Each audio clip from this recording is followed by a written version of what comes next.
ಬೈಂದೂರು ತಾಲೂಕಿನ ನೂತನ ತಹಶೀಲ್ದಾರ್ ಶೋಭಾಲಕ್ಷ್ಮಿ ಎಚ್ ಅವರು ಅಧಿಕಾರ ವಹಿಸಿಕೊಂಡಿದ್ದಾಗಿನಿಂದ ಸಮಯವನ್ನು ವ್ಯರ್ಥ ಮಾಡದೆ ಬೈಂದೂರಿನ ಪ್ರತಿ ಗ್ರಾಮಕ್ಕೂ ಭೇಟಿ ನೀಡಿ ಸಂಬಂಧಪಟ್ಟ ಅಧಿಕಾರಿಗಳೊಂದಿಗೆ ಕೊರೋನಾ ಮುಕ್ತವಾಗಿಸಲು ಕ್ರಮಗಳನ್ನು ಕೈಗೊಂಡಿರುವ ಬಗ್ಗೆ ಚರ್ಚೆ ಮಾಡಿದರು. ಬೈಂದೂರು, ಉಪ್ಪುಂದ, ನಾಡ, ಬಡಾಕೆರೆ, ಅರೆಹೊಳೆ ಮತ್ತು ಸುತ್ತಮುತ್ತಲಿನ ಪ್ರದೇಶಗಳಿಗೆ ಭೇಟಿ ನೀಡಿ ಕೋವಿಡ್ ನಿಯಮಾವಳಿಗಳನ್ನು ಉಲ್ಲಂಘಿಸಿದವರಿಗೆ ಕಾನೂನು ನೀತಿಯ ಪಾಠ ಮಾಡಿ ಕೋವಿಡ್ ನಿಯಮಾವಳಿಯ ಮಾರ್ಗಸೂಚಿಯನ್ನು ಪಾಲಿಸಿ ಕೊರೋನಾ ತೊಲಗಿಸುವಲ್ಲಿ ನಿಮ್ಮೆಲ್ಲರ ಸಹಕಾರ ಮುಖ್ಯವೆಂದರು.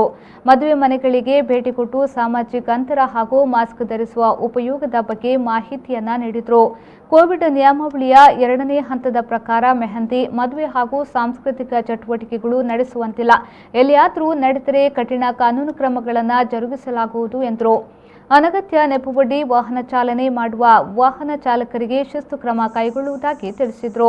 ಕೊರೋನಾ ಪ್ರಕರಣ ದಿನದಿಂದ ದಿನಕ್ಕೆ ಹೆಚ್ಚುತ್ತಿರುವ ಹಿನ್ನೆಲೆಯಲ್ಲಿ ಅಂಗಡಿ ಮುಂಗಟ್ಟುಗಳಿಗೆ ಭೇಟಿ ನೀಡಿ ಪರಿಶೀಲನೆ ಮಾಡಿ ನಿಯಮಾವಳಿಯ ಪ್ರಕಾರ ನಡೆದುಕೊಳ್ಳದೇ ಇರುವ ಅಂಗಡಿಗಳಿಗೆ ಕಾನೂನು ಸೂಕ್ತ ಕ್ರಮ ಕೈಗೊಳ್ಳುವುದಾಗಿ ತಿಳಿಸಿದರು.